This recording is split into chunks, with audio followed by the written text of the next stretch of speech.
Hey, River City Live, we are hanging out in San Marco and I have a very special celebrity guest in the house today. I have author Emily Rath here to be sharing an inside look at one of her brand new books. Now, Emily, before we jumped on camera, we were talking about how it's almost like tough to not brag about some of the amazing work that you've done. So I'll brag for you, but I'm so glad that we get to spend some time with you today. Yeah, thank you. Thanks so much. Obviously, we're going to start off with kind of an icy, sexy revisit to a book that a lot of our locals are familiar with, Tucking Sweet. So this is completely different, though, than the Emily we're seeing now in your newest book. Yes, yeah. Well, so a lot of my readers have been like, oh, now she's doing fantasy. They're all excited for this change. But it's actually been a little bit strange because I've had to say, no, I was always doing fantasy. This was actually written, a draft of this was written before I had ever written a single romance novel. That's just the speed of traditional publishing, that in the time it has taken from this to get an agent and have the attention of an agent, then we did an edit of it and put it on submission with editors. A publisher purchased it. In that time, I wrote and published 10 books all on my own. Those were the romance novels. And then that's what has spurred the USA Today, New York Times, like all of that has been these romance novels. And then everyone's been like, oh, now you're doing fantasy. And it's like, no, you just finally get to read this. Finally, because traditional publishing can take a while. So I mean, I think that speaks so much to you as an author. You know, there were things that you were like, I'm just not going to wait. I'm going to go ahead and get my readers what they're wanting, what they're craving. Like you said, 10 books. I mean, that's incredible. Yeah. So what do you think readers can expect in terms of a difference when it's you publishing versus going the traditional route? Yeah, so I mean, it's definitely the same in the sense of all of my books, no matter what the genre is, you get that same feeling, that same voice. I love banter, I love romance, so even though this isn't quite as spicy like a hockey romance series, it's really spicy, really fun, very like book talk accessible, right? This is much more fantasy forward, but it does have the romance, and it has like, you're not going to get a book of mine without at least a little bit of kissing in it, but it doesn't have quite as much kissing as the hockey books, you know? Yeah. But yeah, so you really just get these complex casts of characters. I love rich world building. I have a very cinematic imagination. So across all of my books, you really do feel, at least when I write them, it feels like a movie inside my head. That's how real it feels. And so I've heard a lot of readers that say it feels that way when I read it. It feels that real, you know, like these characters could step off the page and be my friend. And I love that. I love creating worlds that feel like lived in, you know. And so another thing, and you know, I thought you were going to beat me to the punch here. A lot of your readers are going, okay, so when are we getting movies? Because you do have that cinematic feel when you're reading the book. You can imagine yourself in that world. Now, you guys know one thing about me is I came from the traditional smut world. My grandmother would always give them to me. She really liked the ones with the cowboys on the front. I think Grammy would approve of this too in the sports genre. But it's something that has become so much better in terms of the writing, and the way that you deliver it is something that like we all could feel like that would actually be a life we could live, and choices that we would make that are very modern. Yeah, I think you're starting to see more of it. Like even several of my author friends that have had adaptation rights have sold for movies, for TV shows, and more of that just keeps coming out. You think of like the explosive success of someone like Ali Hazelwood. Every single book has been a #1 New York Times bestseller. All these film rights. My friend Lila Sage has kind of emerged. She's only 3 books into a career, has already sold rights. So it very much is this sense of when we're building these worlds that feel so lived in, readers can see that potential of this should be a movie, this should be a TV show. Readers tell me that all the time.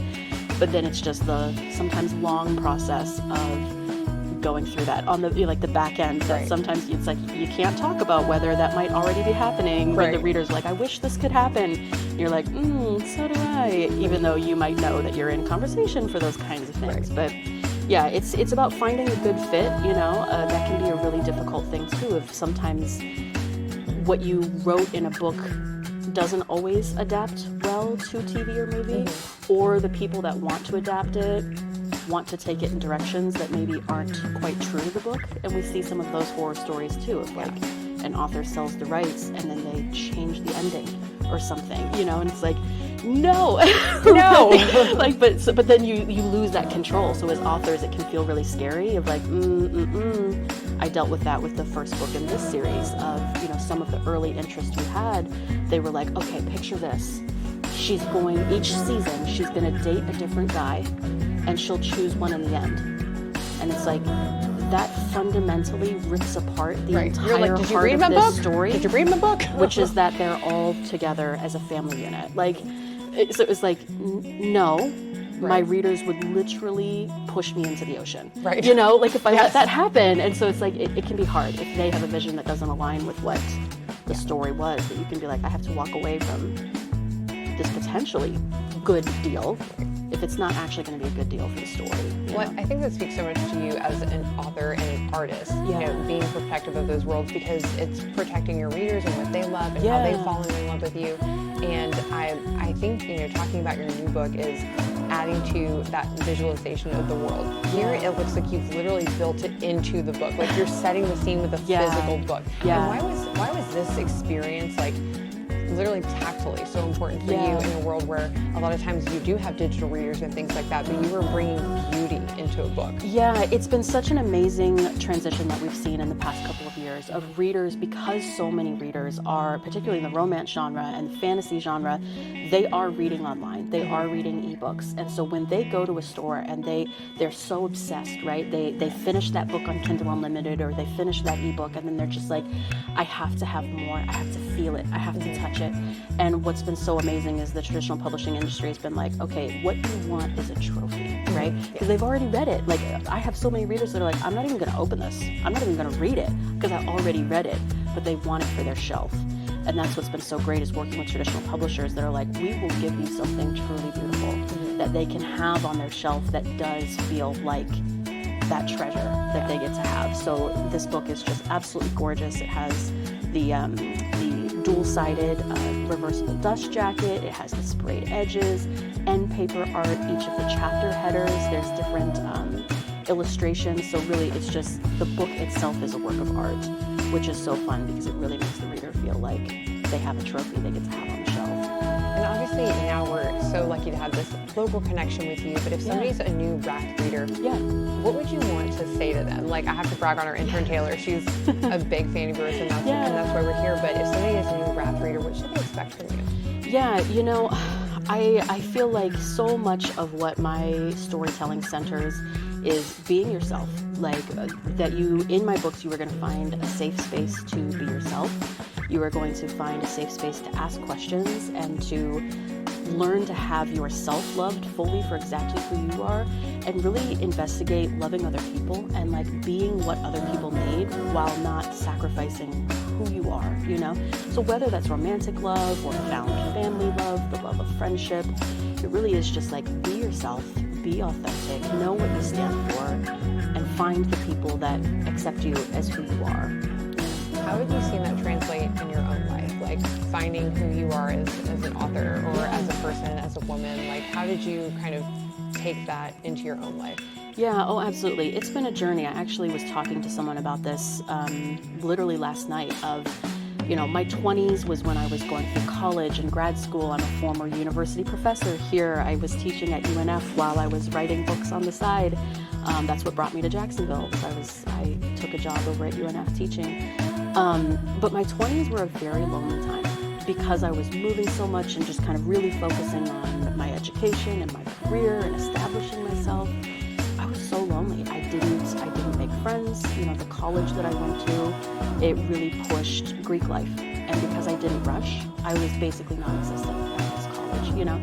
But my 20s were really lonely. And it wasn't until I really hit my 30s, honestly, particularly with the pandemic, where the world shut down and I was starting to write and I was starting to put myself out there as an author, that I found this vibrant online community of readers, authors, artists. And now, I mean, I'm in a position now where I'm talking to people all day, every day, in multiple time zones, whether they're my readers or my PAs, author friends, artists I'm collaborating with to do beautiful art. So like the 20s, I was so alone. And the 30s, it's really been amazing of the change that has happened. But it's not easy. And you have to put yourself out there. You have to navigate people that now, especially as my brand has grown, you know, navigating people that maybe don't actually want to be your friend, right? They like the proximity of feeling like, oh, my friend is doing these things. My friend Emily Rath. Yeah, my friend Emily Rath does these things. So that's a bit hard of navigating that, of feeling like you get better at it of telling. Finding like authenticity. Yeah, finding authenticity. But it just matters. It matters to have community. You know, I'm a social person. I always thought I was kind of like a lone wolf until I was like, I'm a really lonely wolf. You know, it's like that's always it's like I'm a lonely wolf. But now in my 30s, I'm like, okay, I'm more social than I thought I was. And it's been a relief, frankly, to put myself out there and make these connections. Love that. I mean, I just love hearing that, you know, hey, it's that 30, flirty, and thriving. Like, we all knew we were going to get there eventually. Hopefully it drags into my 40s, too. Yeah. Well, and the big thing, too, is, like, I have a kid, and so the big thing is, like, everyone says, like, oh, the only friends you're going to meet are through your kid. And it's like, but my kid's not really involved in that many things. He's not interested in some of these team sports. And so it's like, when are you going to go out and do things that mean that I get to meet other people? So it's like, I can't wait on the kid. Right. I can't wait on my kid to build my social life. Yeah. Or like even some of my other friends that are like parents with kids, or, you know, like friends from grad school or something, and they're living in New York or wherever. And they're just like, we don't want to be friends with any of my kids' soccer parents, you know. And so it's like, you have to do the work yourself to find the people that really actually mesh with you.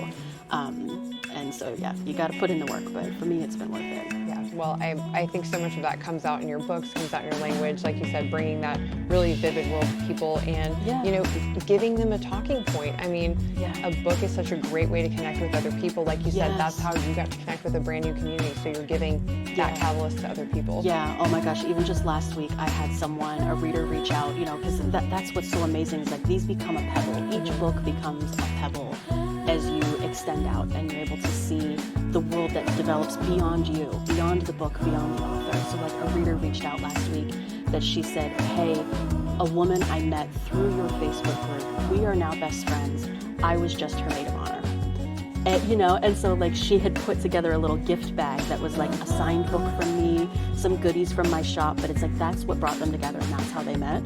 And now she was just her maid of honor in a wedding. And it's like that had nothing to do with me and I didn't know that happened, but this book made that connection for them. And so it's just really beautiful. Well, I'm so happy that you are not only connecting more people than I know for, that you're connecting people all over the world with this shared community, with the shared world that you're creating. Obviously, I know you're like, I just published a book, please don't ask me what's next, so I won't.